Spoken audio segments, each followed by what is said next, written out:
1962 চনত ভাৰত আৰু চীনৰ মাজত হোৱা যুদ্ধখনৰ কথা জানেনে আপুনি? এই যুদ্ধখনত বহুতো ভাৰতীয় সেনাই প্ৰাণত্যাগ কৰিছিল আৰু তাৰ মাজৰে ৰাইফলমেন জছৱন্ত সিং ৰাৱত আছিল অন্যতম। আজি মই আপোনালোকক লৈ যাম অৰুণাচল প্ৰদেশৰ চেলাপাছৰ ওচৰত থকা তেখেতৰ ৱাৰ মেমৰিয়েললৈকে। আহকচোন চাওঁ আৰু জানো তেখেতৰ কথা। 20 বৰ্ষীয় এই জোৱানজনৰ গাথা এই ৱাৰ মেমৰিয়েলটোৰ চুকে কোণে সন্নিৱিষ্ট হৈ আছে।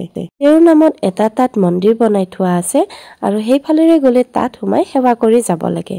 অৰুণাচলৰ স্থানীয় মনপা জাতিৰ গাভৰু তেওঁৰ প্ৰেমিকা চেলা আৰু তাইৰ ভনীয়েক নুৰাৰ সৈতে লগ লাগি অকলে চতুৰালিৰে 3 দিন চীনা সৈনিকৰ বিৰুদ্ধে যুদ্ধ কৰিছিল আৰু 300তকৈও অধিক চীনা সৈনিকক হত্যা কৰিছিল।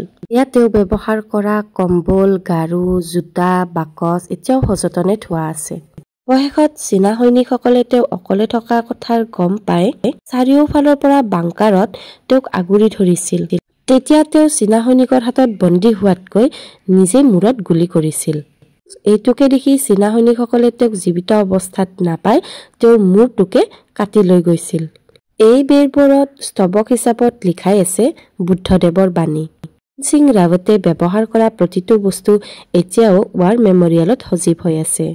আপোনালোকে দেখিলেই নহয়, তেওঁ ব্যৱহাৰ কৰা কম্বল, কাপোৰ, বাকচ, জোতা, চেণ্ডেল সকলোবোৰ সংৰক্ষণ কৰাই আছে।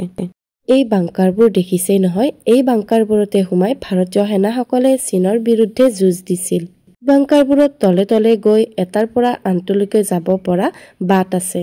তেনেকৈয়ে অকলে 3 দিন জছৱন্ত সিং ৰাৱতে যুদ্ধ কৰি চীনা সৈনিকসকলক ৰখাইছিল। তাৰ পিছত আমি আহিলো যশৱন্তগড় স্মৃতিস্থললৈ। ইয়াতে তেওঁৰ প্ৰতিমূৰ্তিটো বৰ ধুনীয়াকৈ বনাই ৰাখিছে। লগতে ইয়াতো আছে তেওঁ ব্যৱহাৰ কৰা প্ৰতিটো বস্তু। হয়, জছৱন্ত সিং ৰাৱতে এতিয়াও হেনো ডিউটি কৰি থাকে। তেওঁৰ নামত প্ৰতি বছৰে ঘৰত যাবলৈ ট্ৰেইনৰ টিকট কটা হয়, ছুটী লোৱা হয়। আনকি ভাৰত আৰু চীনৰ মাজত হোৱা যিকোনো বৈঠকত তেওঁৰ বাবে এখন আসনো ৰখা হয়। এইযোৰ তেওঁ ব্যৱহাৰ কৰা কাপোৰযোৰ।